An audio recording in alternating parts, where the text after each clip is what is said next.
एमएसएमआरए राज्य कमेटी ने डिसाइड किया है कि आने वाले 7 जून को हम सभी मेडिकल रिप्रेजेंटेटिव स्ट्राइक पे जाएंगे और जाने का स्ट्राइक पे जो हमारी मांगे हैं वो सभी राज्य सरकार और एम्प्लॉयर जो यहाँ पे दवा कंपनी में सभी लोग जो काम करते हैं उनके लिए है। पहला हमारा डिमांड है कि सभी जो दवा कंपनी में प्रतिनिधि काम करते हैं उनको जो न्यूनतम वेतन है वो 20,000 रुपये किया जाए। महंगाई को देखते हुए 20,000 न्यूनतम वेतन किया जाए और साथ में महंगाई भत्ता 5% दिया जाए।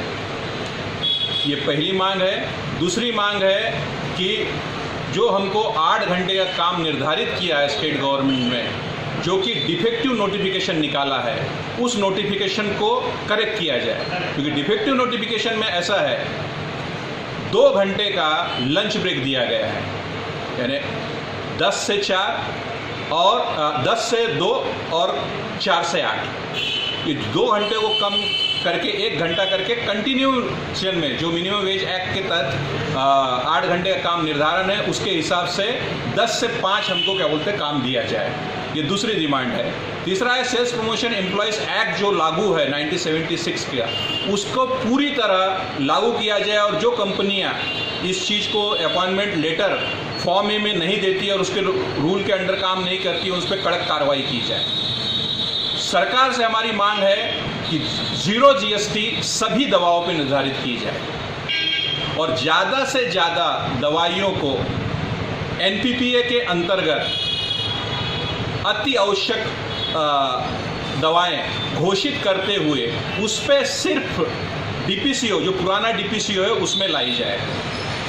इन मांगों को लेके महाराष्ट्र में जो 25,000 मेडिकल रिप्रेजेंटेटिव काम करते हैं वो 7 जून को सड़क पे उतरेंगे, मोर्चा निकालेंगे और मोर्चा निकाल के कलेक्टर ऑफिस में जाके एक निवेदन सबमिट करेंगे और ये डिमांड करेंगे सरकार को कि इमीडिएटली दवा उद्योग में जो भ्रष्टाचार पल रहा है उस भ्रष्टाचार को कम किया जाए। किसी भी चीज़ के लिए मेडिकल रिप्रेजेंटेटिव को दोषी माना जाता है। अभी भी मेडिकल रिप्रेजेंटेटिव जो औरंगाबाद में केस हुआ है उसमें हमारा मानना है कि वहाँ मेडिकल रिप्रेजेंटेटिव अकेला दोषी कैसे हो सकता है। अगर वो कंपनी की जो स्ट्रेटजी इंप्लीमेंट कर रहा है वो ना तो प्रॉफिट मेकर है ना प्रॉफिट ग्रेटर है, ऐसी सिचुएशन में मेडिकल रिप्रेजेंटेटिव पे केस किया गया और मेडिकल रिप्रेजेंटेटिव कंपनी ने भी निकाल दिया, जबकि कंपनी ने पॉलिसी बनाई। उस पॉलिसी और नॉर्म्स को अगर मेडिकल रिप्रेजेंटेटिव फॉलो नहीं करेगा तो आने वाले दिनों में उसको इनसबऑर्डिनेशन का चार्ज लगाई कंपनी निकाल देगी।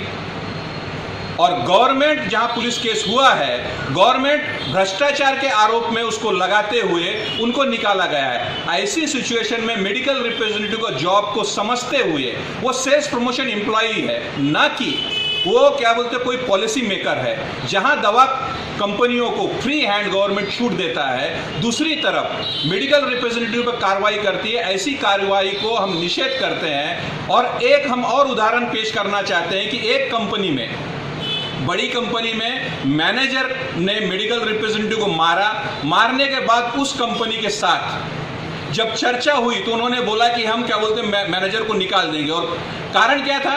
क्योंकि मेडिकल रिप्रेजेंटेटिव ने अपनी सैलरी में जो कमाता है उसका पैसा नहीं दिया।